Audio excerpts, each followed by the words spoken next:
कांग्रेस का ये एक और देश विरोधी कारनामा देश के सामने आया है।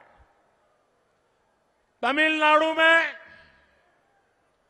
भारत के समुद्री तट से कुछ दूर, कुछ किलोमीटर दूरी पर श्रीलंका और तमिलनाडु के बीच में समंदर में एक टापू है, एक द्वीप है, कच्चा थीवू, अलग अलग नाम भी लोग बोलते हैं, कच्चा थीवू। ये द्वीप सुरक्षा की दृष्टि से बहुत महत्वपूर्ण है। देश आजाद हुआ तब हमारे पास था और ये हमारे भारत का अभिन्न अंग रहा है। लेकिन कांग्रेस ने 4-5 दशक पहले कह दिया कि ये द्वीप तो गैर जरूरी है, फालतू है, यहां तो कुछ होता ही नहीं है। और ये कहते हुए मां भारती का एक अंग आजाद भारत में ये कांग्रेस के लोगों ने, इंडिया अलायंस के साथियों ने मां भारती का एक अंग काट दिया और भारत से अलग कर दिया। देश कांग्रेस के रवैये की कीमत आज तक चुका रहा है। भारत के मछुआरे मछली पकड़ने के लिए समंदर में जाते हैं, तमिलनाडु के हैं, केरल के हैं, पुडुचेरी के हैं, तेलंगाना के हैं, आंध्र के हैं, इस द्वीप की तरफ जाते हैं तो इन्हें गिरफ्तार कर लिया जाता है, उनकी बोट को कब्जा कर लिया जाता है। ये कांग्रेस के पाप का परिणाम है कि हमारे मछुआरे आज भी सजा भुगतते चले जा रहे हैं। और कांग्रेस पार्टी इतनी बड़ी उनकी पाप के जब बात आती है तो कांग्रेस की बोलती बंद हो जाती है। डीएमके जैसे दल जो कांग्रेस के साथी हैं, वे भी मुंह पे ताला लगा करके बैठ जाते हैं। आप मुझे बताइए, क्या ऐसा इंडी गठबंधन जिसने मां भारती का टुकड़ा करके दे दिया, क्या ऐसा गठबंधन देश हित में कोई फैसला ले सकता है क्या?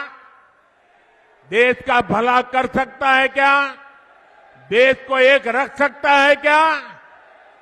साथियों, इंडी गठबंधन वाले ना देश के जवानों का हित सोच सकते हैं, ना ही देश के किसानों का हित सोच सकते हैं, ना ही देश के मछुआरों का हित सोच सकते हैं।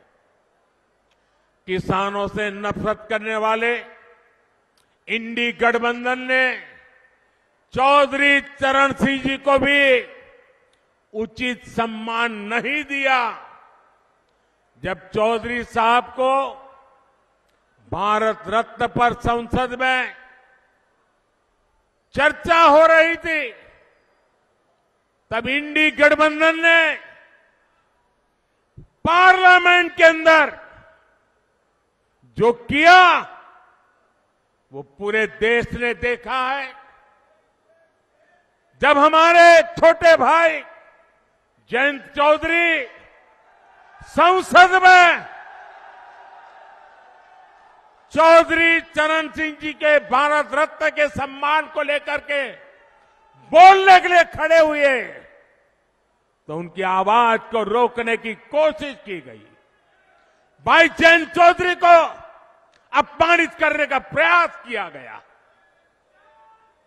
कांग्रेस और सपा को देश के किसान, इस क्षेत्र के लोगों की घर घर जाकर के माफी मांगनी चाहिए।